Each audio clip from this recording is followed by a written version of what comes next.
ये बात मैं कहना चाहता हूं देश के प्रधानमंत्री, गृह मंत्री और संघ प्रमुख को कि किसी गलत फहमी में मत रहना। मैं अपने नौजवान भाइयों से कहना चाहता हूं, आपको तय करना है कि आप गुलामी का जीवन जीना चाहते हो या संविधान के जरिए स्वाभिमान सम्मान का जीवन मिला है उस जीवन को जीना चाहते हो, यह आपको तय करना पड़ेगा। हमने तय किया है कि इन पाखंडियों की अंधविश्वास की दुकान को भी ताला हम लोग लगाने का काम करेंगे। सरकार क्या करेगी? मेरे ऊपर सरकार के संरक्षण में भी गोली चली। आज उस गोली के बाद मैं पूरे रास्ते आपके सामने खड़े होकर आया। मौत तो कल भी आनी है, मौत आज भी आएगी। मौत अगर यहां आनी है तो मौत यहां भी आएगी, लेकिन डर के अगर जीना है, ऐसे जीने को मैं जीना नहीं मानता। कितनी गोलियां मारेंगे, कितने चंद्रशेखर आजाद की लाशें, कितने चंद्रशेखर आजाद की लाशों से खून की वजह खेलेंगे। आप तो भीम आर्मी के जरिए बहुजन समाज के हर एक घर में चंद्रशेखर आजाद पैदा हो गया। सरकार को सारी जानकारी दी। और ये उत्साही भारतीय जनता पार्टी के छदम हिंदुत्व और छदम राष्ट्रवाद का जो झूठ है उसके ताबूत में आखिर किल ठोकने का काम करेगा। उत्तर प्रदेश के मुख्यमंत्री लंबे समय तक एक पीठ के पीठाधीश्वर रहे, लेकिन आज वो उत्तर प्रदेश के मुख्यमंत्री हैं। तो अगर पीठ में शक्ति थी, 5 कालिदास मार्ग में मुख्यमंत्री जी क्या बड़ी बात कही है। आज अंधविश्वास पाखंडवाद के नाम पे जिस तरह से महिलाओं का शोषण हो रहा है, कई बाबा हमने देखे कि जिनको बहुत बड़ा गुरु माना जाता, बाद में वो रेपिस्ट और हत्यारे निकले। जिस तरह से धर्म का नशा परोसा जा रहा है, वो एकमात्र उसका उद्देश्य ये है कि किसी तरह से बुनियादी मुद्दों पर चर्चा ना हो। आप उनकी बाबाओं की सभा में भी देखता 90% महिलाएं हमारी रहती हैं। गरीबों को ये लगता है कि किसी धार्मिक स्थल पे जाके किसी बाबा की बात मान के किसी बाबा से उपचार करा के उनकी समस्या खत्म हो सकती है। देखिए, जब हम बीमार होते हैं मंदिर या मस्जिद जाते हैं या हॉस्पिटल जाते हैं, आप बताओ, हॉस्पिटल जाते हैं ना। गरीब लोगों में भय का माहौल बना है कि आपकी समस्या बाबा के आशीर्वाद से दूर हो जाएगी। आप कोरोना कॉल याद करो, यही पंडित पुजारी सरकारों से मदद मांग रहे थे कि हमें कुछ घर चलाने के लिए कुछ पैसा दो। अगर आप कैमरा घुमाओगे, देखो शोषितों का सैलाब है ये। तो जहां तक आपकी निगाह जाए, मेरा चैलेंज है, अगर आपका कैमरा कवर कर दे तो आप मुझे बताना। ये शोषितों का सैलाब है चौधरी अमर सिंह के नेतृत्व में डुमरियागंज में। और ये ऐलान ये इस बात का है कि अगर संविधान के विरुद्ध में कोई आवाज उठेगी, उस दमनकारी सोच की आवाज को कुचलने का काम आजाद समाज पार्टी भीम आर्मी के लोग करेंगे। क्योंकि ना तो आजाद समाज पार्टी के लोग सीबीआई, इनकम टैक्स, एनआईए से डरते हैं, ना पुलिस के झूठे मुकदमे जेल से डरते हैं। उत्तर प्रदेश में भारतीय जनता पार्टी का विजय रथ अगर कोई रोक सकता है तो वो हम है। ये कमंडल की काट मंडल है, पूरा दिन हो गया है। उत्साह में कमी हो, कैमरा जब घुमाओगे तो आपको दिखा दूंगा उत्साह देखना कैसा है। भीम आर्मी के आने से पहले यही नौजवान विश्व हिंदू परिषद, बजरंग दल और उनके हिंदू एवं छोटे मोटे संगठनों में घूमता फिरता था। इसको अपने इतिहास की जानकारी नहीं थी।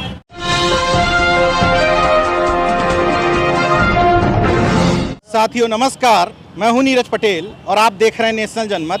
इस समय मैं सिद्धार्थनगर में हूं। पूर्व विधायक चौधरी अमर सिंह जी ने संविधान बचाओ आरक्षण बताओ यात्रा का यहां आयोजन किया था। चंद्रशेखर आजाद जी मेरे साथ में हैं, आजाद समाज पार्टी के राष्ट्रीय अध्यक्ष। क्या मकसद था पूर्वांचल में इतनी मजबूत दस्तक दी है आपने? नहीं, मकसद तो नहीं, आज की जरूरत हो गई। जब प्रधानमंत्री के आर्थिक सलाहकार परिषद के अध्यक्ष जो हैं और वो ये कहें कि भारतीय संविधान को बदल देना चाहिए, तो एक नेतृत्वकर्ता और पढ़े लिखे व्यक्ति की जिम्मेदारी बनती है कि वो आरएसएस बीजेपी की हर बात, हर चाल पर नज़र रखे। ये बात उन्होंने हवा में नहीं की, ना ये उनका व्यक्तिगत स्टेटमेंट है, ये चर्चा होती है आरएसएस के। और मैं बेहतर जानता हूँ कि संविधान के लागू होने के 5 दिन बाद से ही आरएसएस भारतीय संविधान का विरोध कर रही है। हमें संविधान को इस तरह समझना चाहिए कि संविधान जब नहीं था तो हम पे शोषित वंचितों पे क्या था, भारत के अंदर क्या क्या अधिकार थे, क्या क्या अवसर थे, और संविधान के आने से हमें क्या क्या मिला।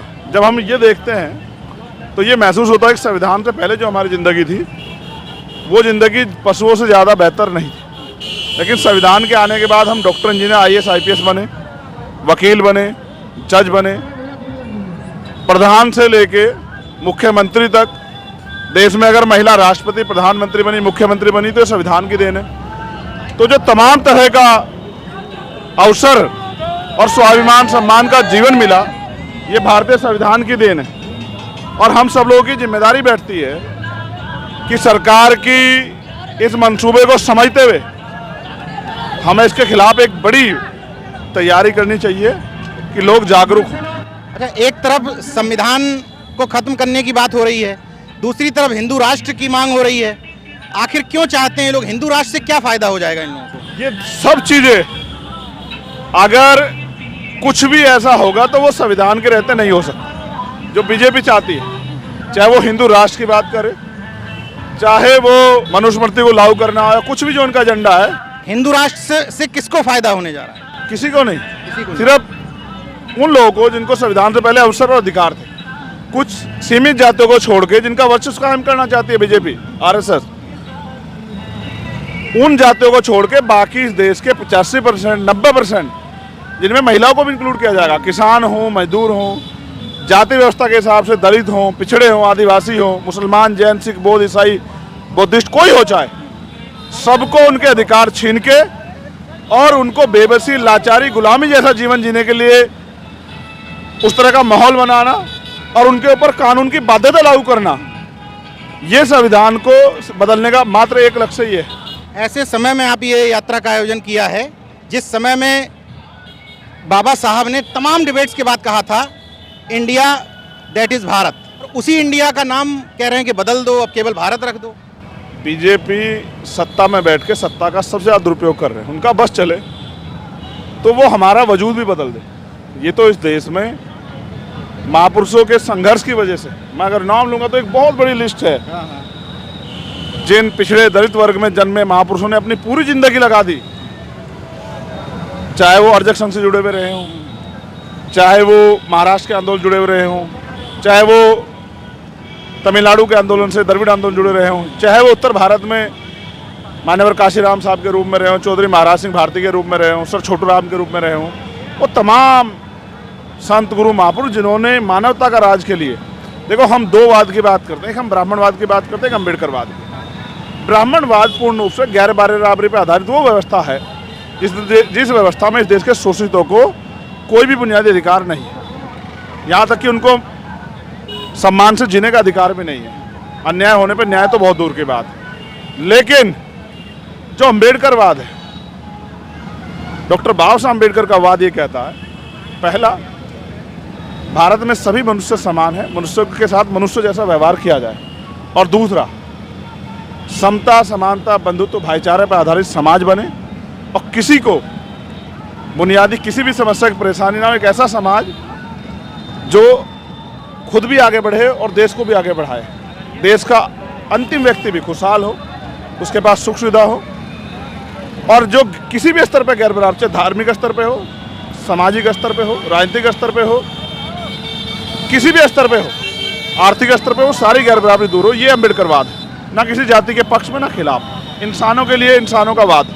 अच्छा, ऐसे समय में, जिस समय में सरकार प्रायोजित पाखंडवाद को बढ़ावा दिया जा रहा है, सरकार चाहती है कि धार्मिक चीज़ें आगे बढ़ें, पाखंडवाद आगे बढ़े, कुछ कथावाचकों को पूरा एकदम मोटिवेट करके प्रचारक टाइप का बना दिया गया है, ऐसे समय में स्टालिन का बयान, स्वामी प्रसाद मौर्य का बयान, मल्लिकार्जुन खड़गे के बेटे का बयान, इसको किस तरीके से देखते हैं आप?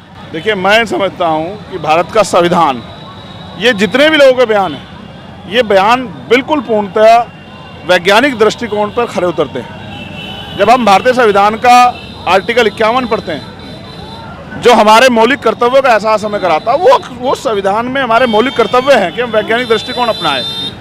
आज अंधविश्वास, पाखंडवाद के नाम पर जिस तरह से महिलाओं का शोषण हो रहा है, कई बाबा हमने देखे कि जिनको बहुत बड़ा गुरु माना जाता, बाद में वो रेपिस्ट और हत्यारे निकले, और तमाम तरह से जिस तरह से धर्म का नशा परोसा जा रहा है, वो एकमात्र उसका उद्देश्य ये है कि किसी तरह से बुनियादी मुद्दों पे चर्चा ना हो, किसी तरह से रोजी रोटी, हक अधिकार, स्वाभिमान, सम्मान, गैर बराबरी, इन पे चर्चा ना हो। और हम लंबे समय से, मैं उनको गलत नहीं मानता, उनका एजेंडा है, लेकिन ये गलती है दलित पिछड़ों की कि वो अपने खुद को पहले और अपने परिवार को पढ़ लिख के डॉक्टर, इंजीनियर, IAS IPS तो बने, विधायक MP मिनिस्टर तो बने, लेकिन ना जिस वजह से वो मिनिस्टर और विधायक बने, जिस वजह से डॉक्टर इंजीनियर बने, वो नहीं समझ पाए, ना अपने परिवार को समझा पाए। और बड़ी बात यह है, आप उनकी बाबाओं की सभा में भी देखता, 90% महिलाएं हमारी रहती हैं। और वो क्यों जाती है नीरज भाई, ये भी समझने का, मैं उस तरह से नहीं कहूँगा, मैं बहुत जिम्मेदार से कहूँगा कि इस देश में जो तमाम तरह की गैर बराबरी है, गरीबों को ये लगता है कि किसी धार्मिक स्थल पे जाके किसी बाबा की बात मान के किसी बाबा से उपचार करा के उनकी समस्या खत्म हो सकती है। देखिए जब हम बीमार होते हैं मंदिर या मस्जिद जाते हैं या हॉस्पिटल जाते हैं, आप बताओ, हॉस्पिटल जाते हैं ना, तो यानी कि बीमार होंगे तो डॉक्टर दवाई देगा और पढ़ना होगा तो स्कूल जाना पड़ेगा। तो जहां हमारी समस्या का हल है मैं वहां जाना चाहिए।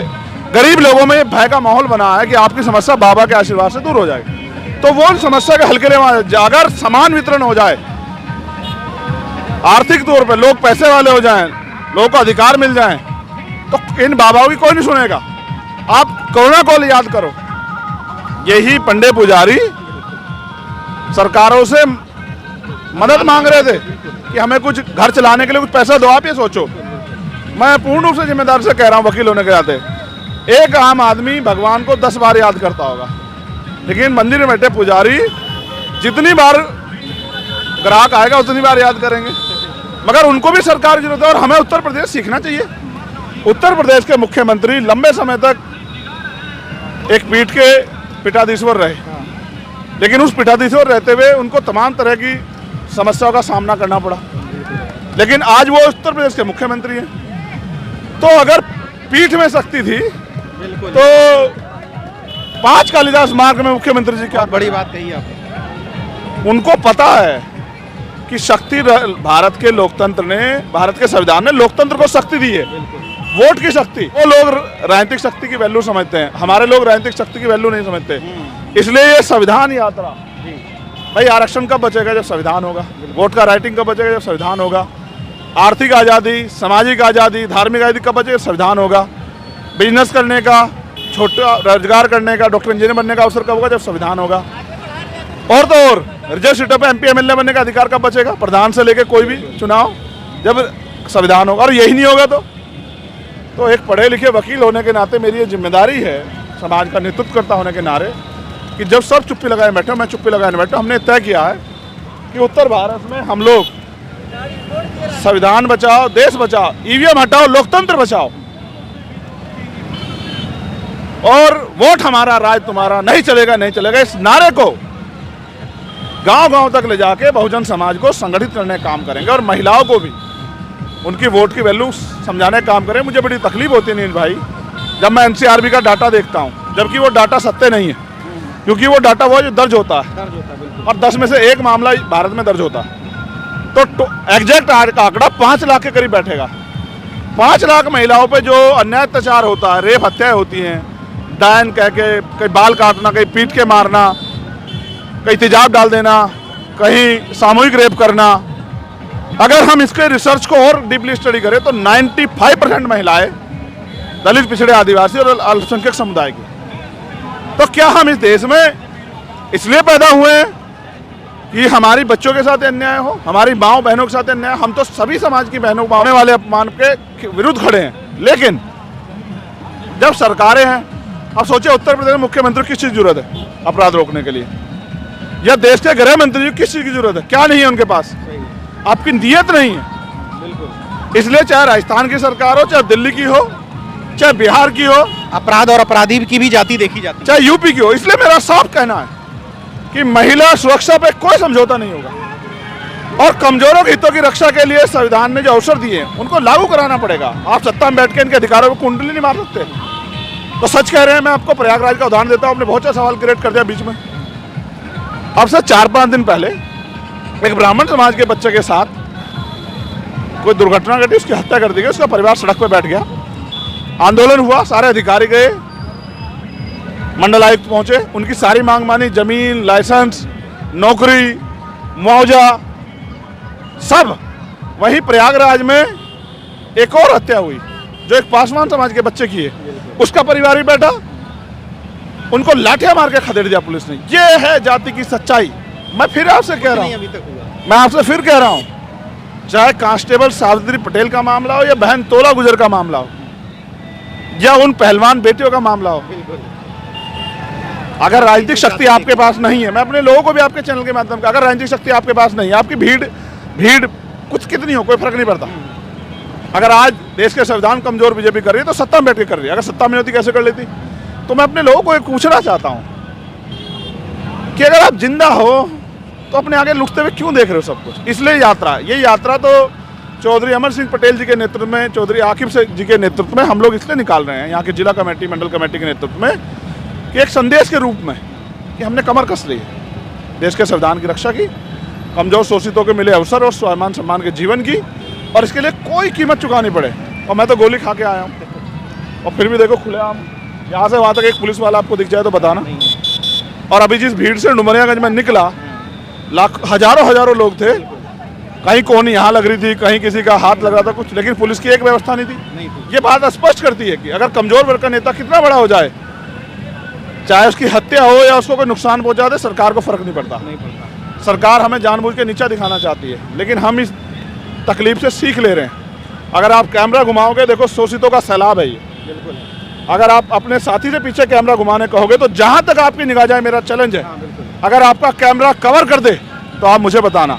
ये शोषितों का सैलाब है चौधरी अमर सिंह के नेतृत्व में डुमरियागंज में, और ये ऐलान ये इस बात का है कि अगर संविधान के विरुद्ध में कोई आवाज उठेगी, उस दमनकारी सोच की आवाज को कुचलने का काम आजाद समाज पार्टी भीम आर्मी के लोग करेंगे। कोई ऐसी सोच लेके ये सरकार काम करेगी, इनको भी धूल चटाने का, इनको निस्तानाबूद करने का काम आजाद समाज पार्टी के लोग करें। क्योंकि ना तो आजाद समाज पार्टी के लोग CBI, ED, income tax, NIA से डरते हैं, ना पुलिस के झूठे मुकदमे जेल से डरते हैं। शुरुआत कहां से की? आज अमर सिंह जी से पूछो, जेल से की। और उनसे ये भी कहा अधिकारियों जेल बड़ी करा लो। संविधान की रक्षा के लिए सारे कुर्बानी के लिए तैयार, जैसे देश की आज़ादी के लिए लड़े देश के परवाने। मेरे पिताजी ने बचपन में मेरा नाम चंद्रशेखर आज़ाद रखा, कुछ सोच के रखा होगा। शायद उनको एहसास था कि एक समय आएगा इस देश में कि बाबा साहब के संविधान को कुचलने का, बर्बाद करने का प्रयास करेगी आरएसएस और बीजेपी की सरकार। तो ये मेरा बेटा खड़ा होकर कहीं ना कहीं छोटा सा रोल एक अदा करेगा, और वही छोटा रोल अदा कर रहा हूँ। एक और बहुत ज़रूरी बात जो आपसे कहनी है, बिना राजनीतिक शक्ति के बहुजनों का भला नहीं होगा। इसलिए उत्तर प्रदेश में भारतीय जनता पार्टी का विजय रथ अगर कोई रोक सकता तो वो हम हैं, क्योंकि हमने एक संघर्ष से दलित, पिछड़े, आदिवासी और अल्पसंख्यक समाज के लोगों में, मुसलमान, जैन, सिख, बौद्ध, ईसाई के दिल में प्यार और जगह बनाई, विश्वास बनाया। और कोई जाएगा तो वो कहेंगे चुनावी फायदे के लिए आया। जब चंद्रशेखर जाकर उनसे कहेगा तो उनको समझ आएगा कि आज खतरा कितना बड़ा है। इसलिए मेरी आवाज़ दबाने बंद करने के लिए मेरे ऊपर गोली चलाई जाती है। तो मैं ये आपसे कहना चाहता हूं कि बीजेपी का विजय रथ, क्योंकि उत्तर प्रदेश से केंद्र की सत्ता तय होती है। अच्छा, इसी से जुड़ा एक अंतिम सवाल पूछ लेता हूं। बीजेपी का कट्टर हिंदुत्व, बीजेपी का छद्म राष्ट्रवाद, ये दो मुख्य मुद्दे हैं जिनको लेकर के वो आगे बढ़ती है। इनको कैसे रोक सकती है आजाद समाज पार्टी? देखिए, कमंडल की काट मंडल है। एक तो हम इनकी पोल पट्टी खोलें, इनको ऐतिहासिक चैलेंज करके, और ये चैलेंज स्वीकार करें जो धार्मिक लुटेरे, झूठे जो लोग हैं, जो कहते हैं कि हम जो है चमत्कार कर देंगे। एक तो इनकी पाखंड की पोल खोल के, और दूसरा समाज को अधिकारों के लिए तैयार करके, क्योंकि लंबे समय से लूटा पिटा समाज आज खतरे को समझ रहा है। ये जो जन सैलाब सड़कों पर खड़ा है नीरज भाई, ये इस बात की गवाही दे रहा है कि उत्तर प्रदेश के लोग भी भले डर के साए में हों, लेकिन वो कमर कस चुके कि 2024 में जो विजय रथ जिसकी बात करते हैं उत्तर प्रदेश बीजेपी के लोग, कि वो उत्तर प्रदेश में सबसे तेज चलेगा, उस विजय रथ को रोकने का काम हम लोग जो है उत्तर प्रदेश में करेंगे। अभी तो देखो एक ही जिला है आज, जब 75 के 75 जिले में हम लोग जाएंगे, ऐसा ही सैलाब शोषितों का सड़कों पे आएगा, और सबसे ज़्यादा जिम्मेदार रहेगी नौजवानों के कंधों पे। तो इसी तरीके से संविधान बचाओ यात्रा और भी जिलों में देखने पूरे उत्तर प्रदेश। अभी ये यात्रा 19 तारीख से मध्य प्रदेश में, फिर 27 तारीख से राजस्थान में। मेरे कंधों पे जिम्मेदारी भी है। जिन गरीब काम करने वाले मेहनती ईमानदार नौजवानों ने मुझे इतनी ताकत हिम्मत दी है गरीब के बेटे को, इस बार मेरा प्रयास है कि उनको विधानसभा उसमें विधानसभाओं में मैं भेजने के मैं मदद कराऊँ। तो उन राजस्थान, मध्य प्रदेश में चुनाव, छत्तीसगढ़ में यात्रा भी चलेगी, और उनके चुनाव की तैयारी भी उसके बीच में मैं उनको करा दूँगा। और मुझे खुशी है कि चौधरी अमर सिंह जी के नेतृत्व में ये जिला और ये मंडल बहुत तेज़ी से आगे बढ़ रहा है, और बहुजन समाज के हर तबके के लोग बड़े दिल से, उत्साह के साथ उम्मीद और विश्वास के साथ आज़ाद समाज पार्टी जुड़ रही है। ये बहुत बड़ी बात है जो मैं महसूस कर रहा हूँ। यहाँ जितनी गाड़ियाँ हैं, किसी को तेल का पैसा नहीं दिया गया, सब एक एक कार्यकर्ता अपना पैसे से लेके आया। और मोटरसाइकिलें देखिए आप, कई हज़ार मोटरसाइकिलें होंगी और 70 किलोमीटर चल चुके हैं हम लोग। 70 किलोमीटर पूरा दिन हो गया है। उत्साह में कमी हो, कैमरा जब घुमाओगे तो आपको दिखा दूंगा उत्साह, देखना कैसा है। और ये उत्साह ही भारतीय जनता पार्टी के छदम हिंदुत्व और छदम राष्ट्रवाद को का जो झूठ है उसमें, उसके ताबूत में आखिर कील ठोकने का काम करेगा। जय भीम! ये मैंने आपको इसलिए दिखाया कि आज जो नौजवानों में जोश है और जो उन्होंने कमर कस ली है संविधान की रक्षा की, ये ऐतिहासिक वो है। भीम आर्मी के आने से पहले यही कार्य नौजवान विश्व हिंदू परिषद, बजरंग दल और उनके हिंदू एवं छोटे मोटे संगठनों में घूमता फिरता था। इसको अपने इतिहास की जानकारी नहीं थी। भीम आर्मी आई, भीम आर्मी के संघर्ष से उन्होंने जिस तरह से कैडर के माध्यम से अपने इतिहास को जानकारी दी, आज यही युवा, जिस युवा को बेवकूफ बना के 2014-19 सरकार में, यही युवा बीजेपी के ताबूत में आखिरी कील उत्तर प्रदेश में ठोकने का काम करेगा। ये बात आप याद। मैसेज स्पष्ट है कि सत्ता को अगर जिद है संविधान को नुकसान पहुंचाने की, तो आजाद समाज पार्टी ने भी ठाना है संविधान को हर कीमत पर बचाने की। निश्चित तौर पर ये जो जनसैलाब आप देख रहे हैं, सिद्धार्थनगर जिले में डुमरियागंज लोकसभा जो पड़ती है, पूरा क्षेत्र 70 किलोमीटर का लगभग ये पूरी यात्रा थी। इस पूरी यात्रा में जो जोश, जज्बा और जुनून दिख रहा है, निश्चित तौर पर 2024 के लिए ये एक बड़ा संदेश की तरह है। देखते रहे नेशनल जनमत, जागरूक और सजग बने रहिए। जय विज्ञान, जय संविधान। शुक्रिया।